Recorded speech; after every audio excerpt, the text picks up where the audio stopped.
Bonjour à toutes et à tous et bienvenue dans cette nouvelle vidéo.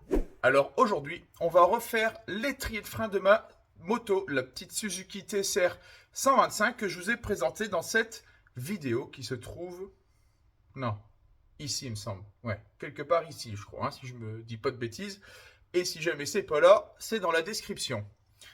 Donc, cette moto que je vous ai présentée dans cette vidéo, elle n'a plus de frein avant puisqu'ils étaient grippés. Grippée par son âge, elle est de 1989 et grippée parce qu'elle est restée quelques années, 10, 12 ans, stockée dans ma grange où il y a quand même si c'est à l'abri, c'est hors d'eau, hors d'air, il y a quand même un sol en terre battue et l'humidité remonte un petit peu. Et donc après démontage de cet étrier de frein, il s'avère que donc les pistons étaient vraiment coincés, plus moyen de les enlever. Donc j'ai racheté un nouveau kit piston. Le voici, hein. C'est bien ça, c'est bien ça. Nouveau kit piston. On va installer ça ensemble. Alors pour m'aider, parce que démonter c'est facile, mais remonter c'est plus compliqué. Là mon étrier est totalement démonté.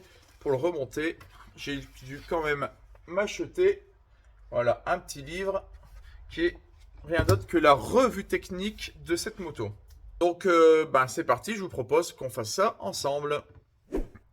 Mais au fait, t'as pensé à chatouiller les algorithmes, hein?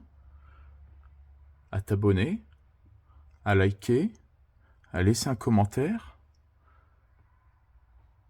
à activer la petite cloche aussi. C'est la petite cloche qui te rappelle quand je sors une vidéo. Et puis pourquoi je te demande de faire ça? Parce que pour toi c'est gratuit, ça coûte rien. Puis pour moi c'est un grand plus pour soutenir la chaîne. Alors, vas-y fais-le, puis je te remercie. Allez, on continue. Alors voici notre fameux étrier de frein. Donc dans cet étrier vient se mettre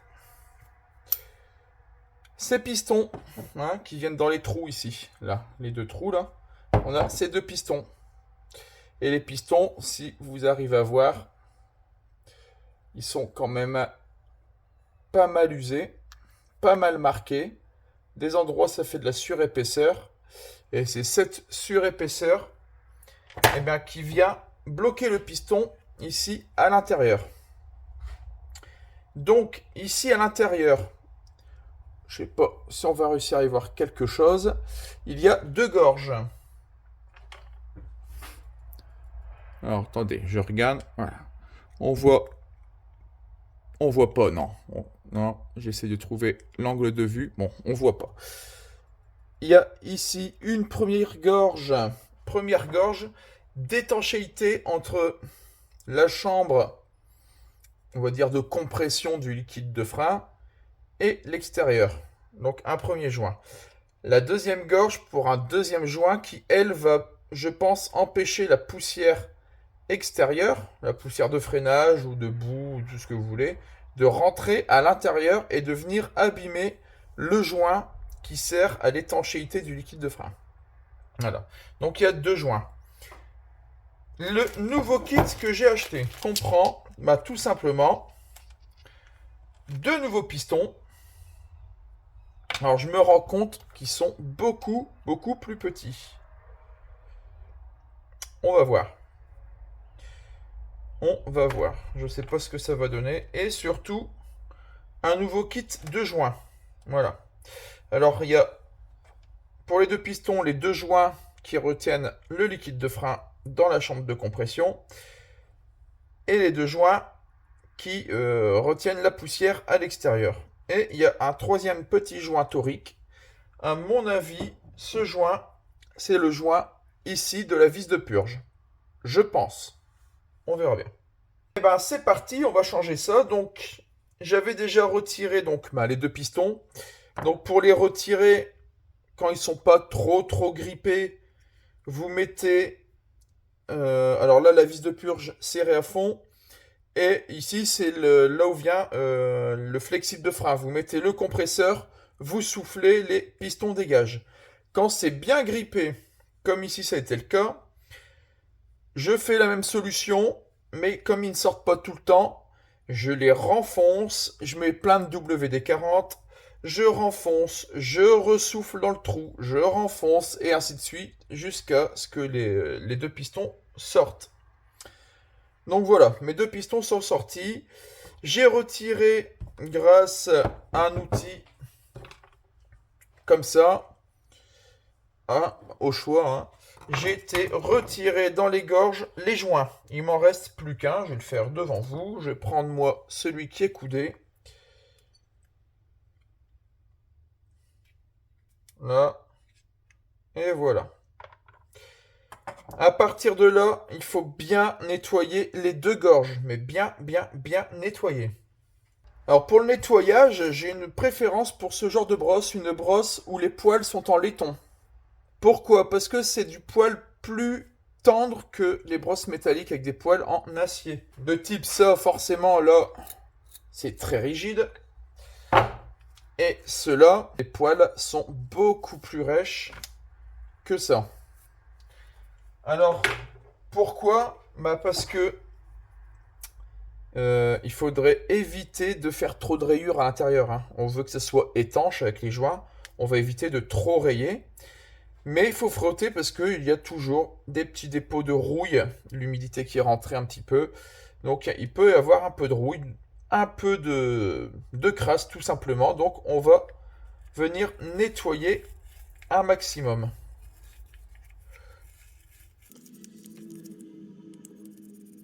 Une fois nettoyé, on vient faire un coup de soufflette.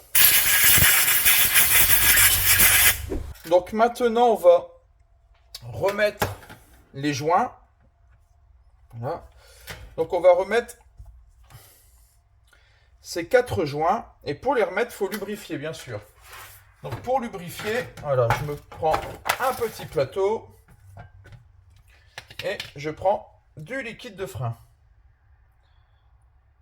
Il faut les lubrifier avec leurs futurs éléments. Hein, quand vous mettez un filtre à huile, vous lubrifiez avec l'huile moteur. Et quand c'est pour le freinage, ben c'est du liquide de frein.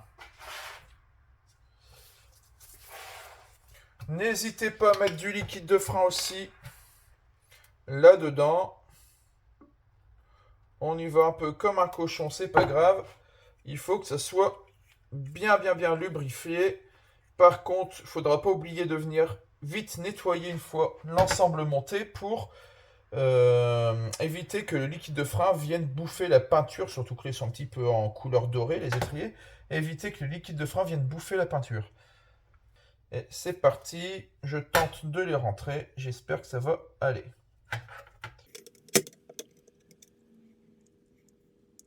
Le premier, c'est nickel. Le deuxième, c'est nickel. Troisième. Et voilà.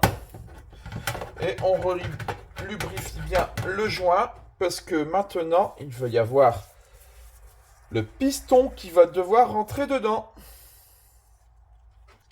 Alors, hop, je trempe le piston dans le liquide de frein pour être sûr que ce soit bien lubrifié. Ben, ça rentre comme papa dans maman, comme on dit. J'ai peut-être été un petit peu trop loin sur celui-ci. Alors, quand vous éjectez à l'air comprimé vos pistons, mettez quelque chose ici pour éviter que le piston vienne s'éclater dans l'étrier.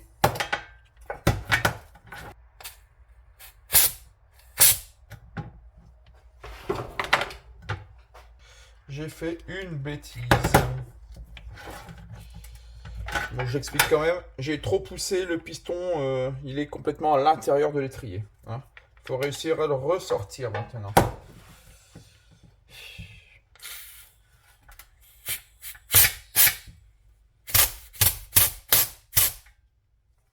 Voilà. Alors, j'ai un petit problème, c'est bien ce que je pensais. Ce piston n'est pas assez long. Avec ceux d'origine, on voit bien la différence. Hein. Voilà.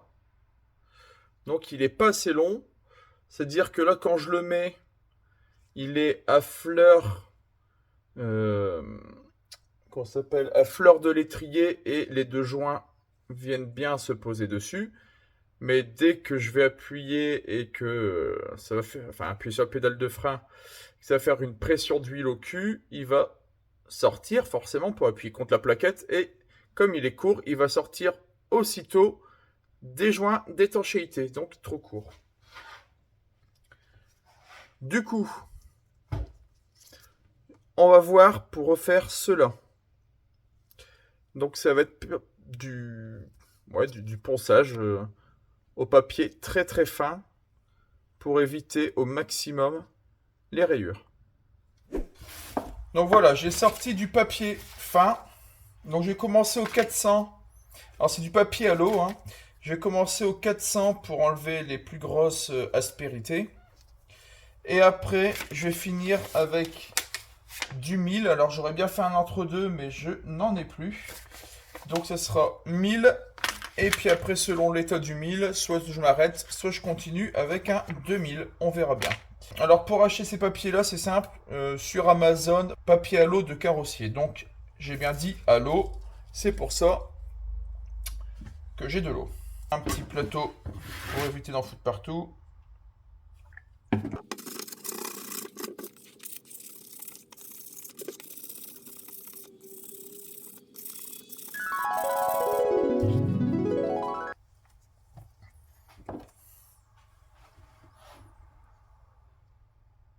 Alors ça y est,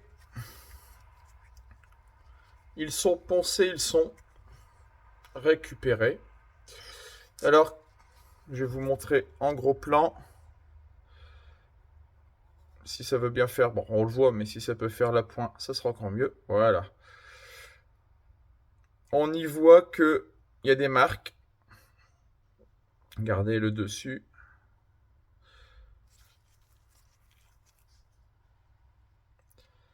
Voilà. Alors ça, ces marques, c'est moi qui les avais faites quand l'étrier était... Hop, ça me gratte à l'œil. Quand l'étrier était grippé, comme je vous ai dit, je mettais le compresseur au cul de l'étrier pour faire éjecter les pistons. Mais comme ça ne venait pas, il fallait que je les renfonce dans l'étrier. Grippés comme ils étaient, c'était pas au doigt que j'allais le faire, donc j'y allais avec une pince. Et c'était très très dur, j'ai dû forcer sur la pince, ça m'a laissé des marques sur ces pistons. Alors, par chance, les marques ici sont sur la partie qui est en contact avec les plaquettes. Donc ce n'est pas bien grave. Tout ce qui compte sur les pistons, c'est qu'ils soient étanches au niveau de la surface en contact avec les joints. Et, bah écoutez, a priori, ça devrait le faire. Donc, on va essayer. Si jamais ça fuit, il faudra que je me démerde pour retrouver des pistons de cette dimension, forcément. Il faudra que je me démerde pour en retrouver. Mais j'ai bon espoir pour que ça fonctionne. Alors surtout, une fois que vous avez poncé les pistons à l'eau, hein, si vous faites comme moi, lubrifiez tout de suite après pour être sûr que ça ne rouille pas. Hein, parce que du métal avec de l'eau, je vous fais pas le dessin, ça rouille. Et comme on veut un truc qui ne rouille pas, voilà. Allez, on réessaye. Ah, ça rentre bien, c'est super. C'est vraiment parfait. Donc voilà. Maintenant que c'est fait, un petit coup de dégraissant, hein, nettoyant frein, dégraissant.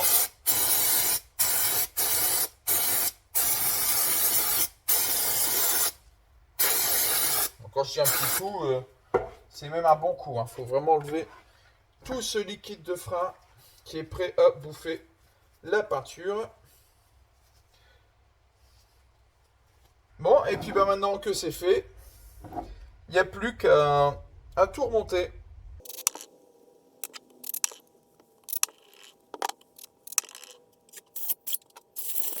Alors tout ce que vous remonterez sur votre étrier, l'idéal c'est vraiment de regresser, parce que c'est toutes des parties mobiles, Il ne faut pas que la rouille vienne empêcher ces parties mobiles de coulisser. La graisse qu'on utilise, c'est une graisse cuivre. C'est une graisse qui résiste à la chaleur, ici jusqu'à 1100 degrés. Et lors de freinage, de gros freinage, l'étrier devient très chaud, donc il ne faudrait pas que cette graisse fonde. Donc voilà, de la graisse cuivre est de la graisse vraiment idéale pour ce genre d'utilisation.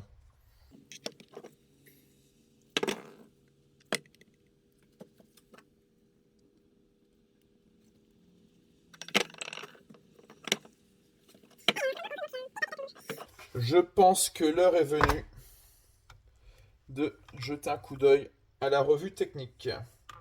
Mais avant tout, les lunettes.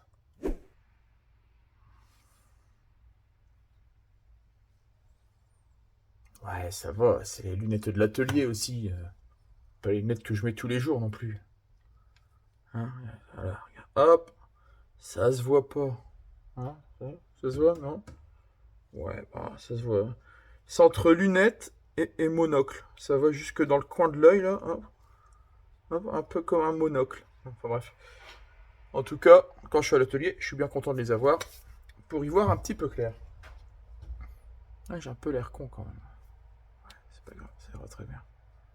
Alors, ça dit quoi cette petite RTA? Je vais la poser sur le côté pour pas la salir. Ça me dit que ça vient ici.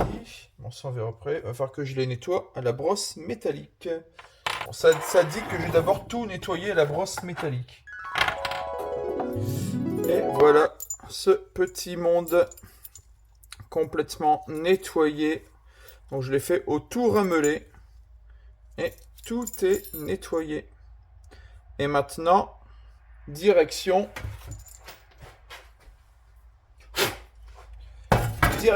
engraissage. Bon là, il me reste du liquide de frein. Ça ira très très bien. Pour éviter que ça rouille. Et on essuie le surplus. Tout éviter d'avoir de l'huile qui coule sur les éléments qui sont proches des plaquettes de frein. Parce que si les plaquettes ont du liquide de frein sur elles, elles sont HS. Et là, bah vous serez bon pour en racheter, quoi. Dommage. Donc on évite. On continue? Non, on continue. Les plaquettes de frein, les voici. Alors, mes plaquettes sont pas neuves. Pour l'instant, je ne les change pas. Pourquoi? Parce que la priorité est à la remise en route de la moto. Chaque euro va être bienvenu pour la réparation du moteur parce que ça coûte un petit peu cher. Donc c'est inutile de changer ces plaquettes qui, bien qu'elles sont usées, sont encore utilisables. Donc pour remettre la moto en route, elles iront très très bien. Et puis je surveillerai leur état d'usure et quand il faudra les changer, à ce moment-là, je ferai un vrai changement de plaquettes par des plaquettes neuves. Pourquoi pas le disque en même temps, on verra bien. Pour l'instant, la priorité ici était de refaire l'étrier pour qu'il soit fonctionnel. Ces plaquettes, je vais les nettoyer un petit coup, elles vont être fonctionnelles. Le frein sera à nouveau fonctionnel et on n'aura plus qu'à s'occuper du moteur. Donc pour le nettoyage, brosse métallique, surtout pas de matière grasse, vérifiez que votre brosse ne soit pas souillée par de la graisse. Hein, une brosse métallique bien sèche. Hop, je frotte un petit peu pour enlever les saloperies qui y a autour. Éventuellement les points de rouille parce que les plaquettes doivent coulisser. Donc s'il y a des points de rouille, bah forcément ça va moins coulisser.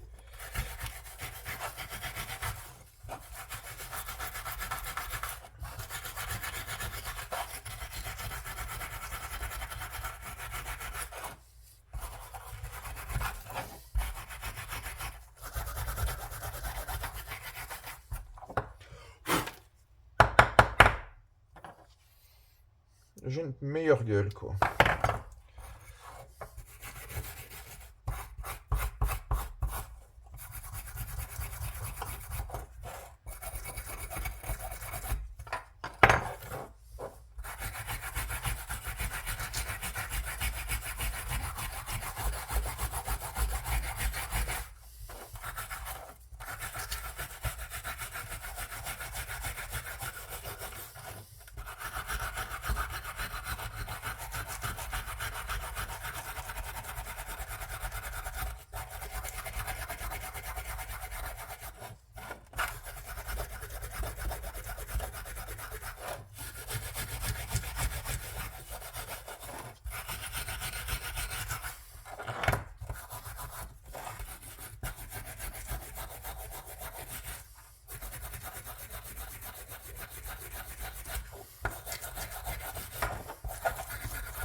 un coup de dégraissant au cas où.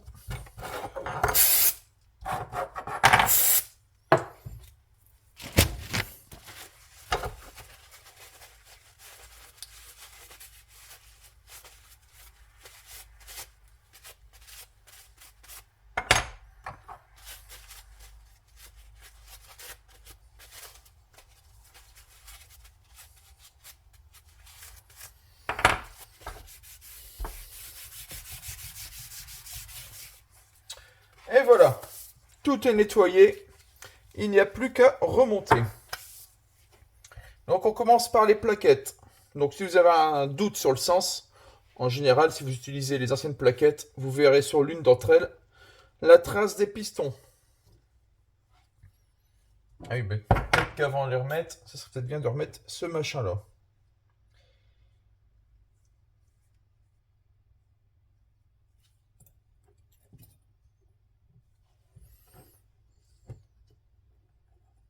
Alors, ce machin-là, ça se remet comment?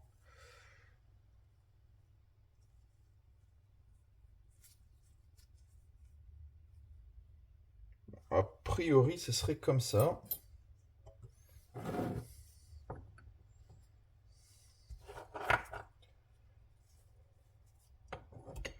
Tac, tac.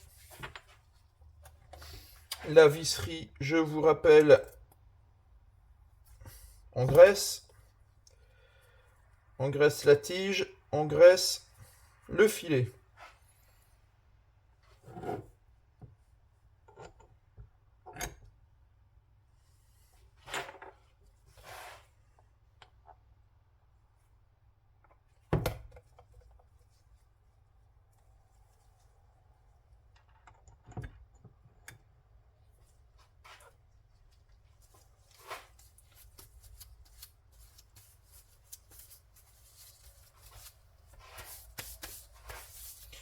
Alors là, pour visser, je dois manipuler les plaquettes. Je viens de mettre de la graisse, donc j'enlève mes gants.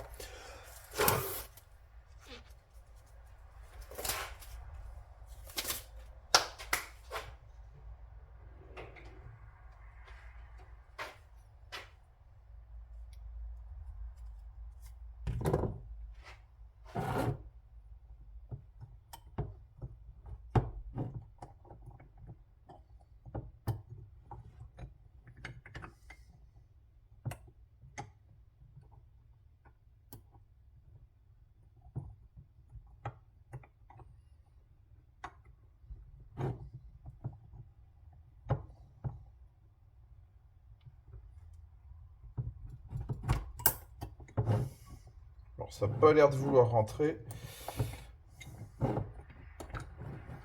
Et sur la RTA, c'est pas du tout clair. Alors, est-ce que ça serait dans l'autre sens?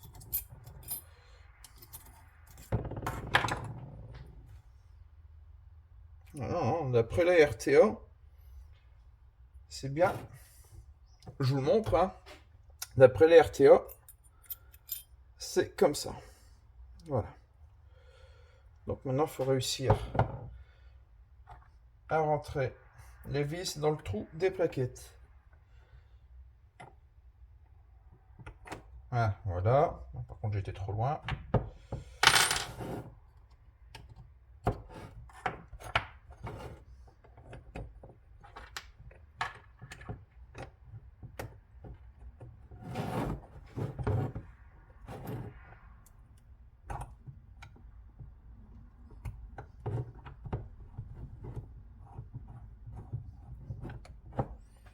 Et voilà. Je ferai un serrage au couple à la fin. Pour l'instant, je m'occupe juste du remontage.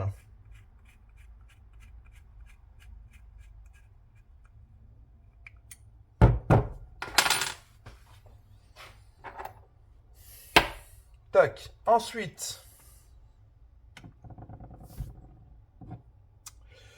Ensuite, bon, le raccord banjo, c'est ici. Lui, inutile de mettre de la graisse, il baigne dans le liquide de frein. Tac. Lui,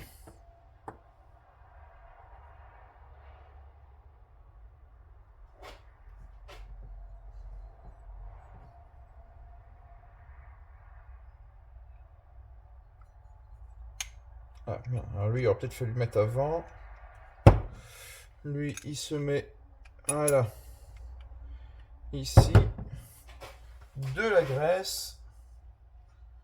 Bien sûr, je n'ai plus mon gant et en même temps, je ne manipule plus les plaquettes de frein. Donc, je vais le faire à main nue. Là, la graisse silicone, toujours. La graisse silicone, la graisse cuivre, pardon. Tac, on rentre dans le soufflet, si il veut bien rentrer dedans. Voilà. Donc on rentre d'abord dans le soufflet et ensuite on le rentre ici.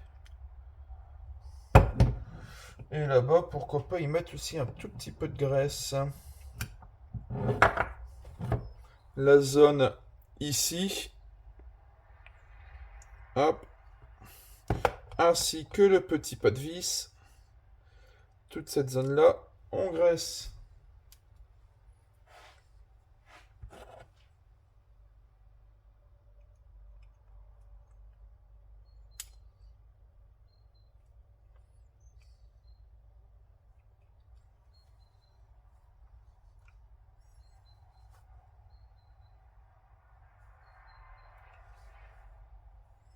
Alors pour le remontage, attention, ici, il faut que ça soit bien enfoncé et il y a un détrompeur, il y a un plat sur la vis. Il faut réussir à le trouver.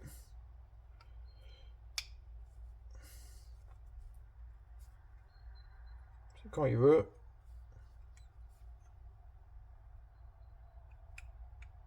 Et voilà.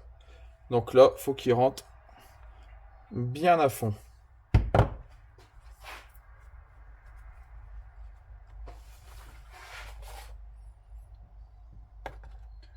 Ensuite, j'ai oublié de le nettoyer. Ça, c'est l'écrou qui va venir ici pour resserrer cette partie-là. Cette patte-là, c'est la patte de fixation de l'étrier sur la moto. Donc, hop, la patte ici, on vient la visser avec cet écrou. Je vais le nettoyer tout de suite. Donc voilà, c'est nettoyé. Et avant de revisser, cette partie-là va venir en contact contre la partie métallique de la patte. Donc métal contre métal, bien sûr, ça peut se souder avec la rouille avec le temps. Donc, hop, un petit peu de graisse. Voilà, j'en ai déjà mis sur la vis. Il y en a qui rentraient de façon à l'intérieur ici. Et voilà. Et comme ça, le jour du démontage, on sera bien content que tout ait été graissé. Ça évitera les mauvaises surprises.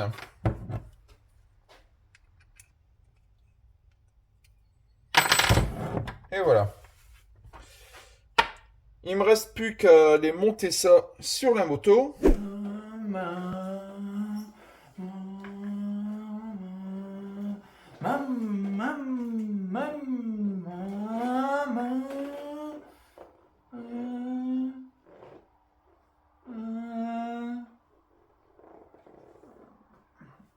Ouais, bon. On va regarder au frein. Hein.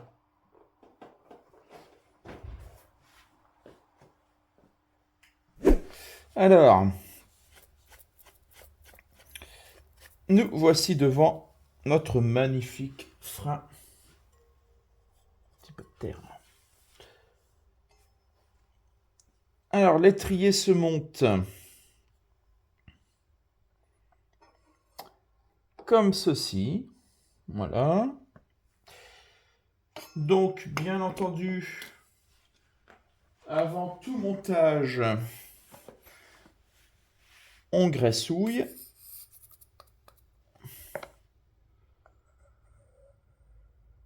Voilà, donc j'en mets que sur le bout, mais pendant que je vais visser, ça va étaler la graisse sur tout le filetage.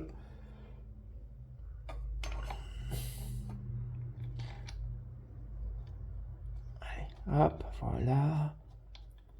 Le deuxième.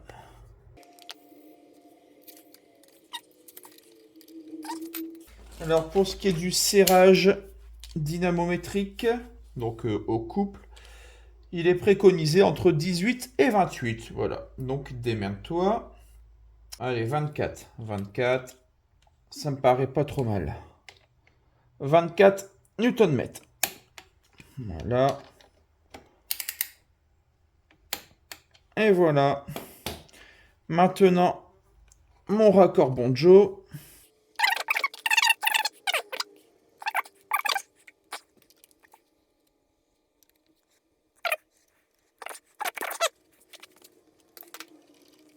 Pour le coupe de serrage, c'est à l'expérience, c'est-à-dire que c'est pas indiqué dans la RTA, donc vous le faites à l'expérience. Une fois au contact, vous serrez jusqu'à temps que ça vous paraisse correct. Pas trop fort, mais assez pour que ça serve bien. Voilà, et maintenant je vais faire un coup de nettoyant frein pour enlever tout ce liquide de frein qui a coulé du Bonjo.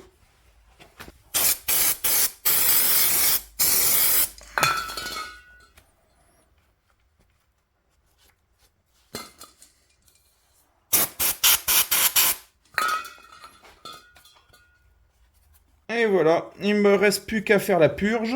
Mais pour ça, il faudra attendre la prochaine vidéo. Donc, en attendant, je te propose, donc, je te l'ai déjà dit, hein, de t'abonner, de liker, de partager, et puis de s'abonner aux notifications en cliquant sur la petite cloche. Et en attendant la prochaine vidéo, bricole bien et bichonne bien ta voiture, ta moto ou autre véhicule qui te fait plaisir. Et on se dit à bientôt. Allez, bye!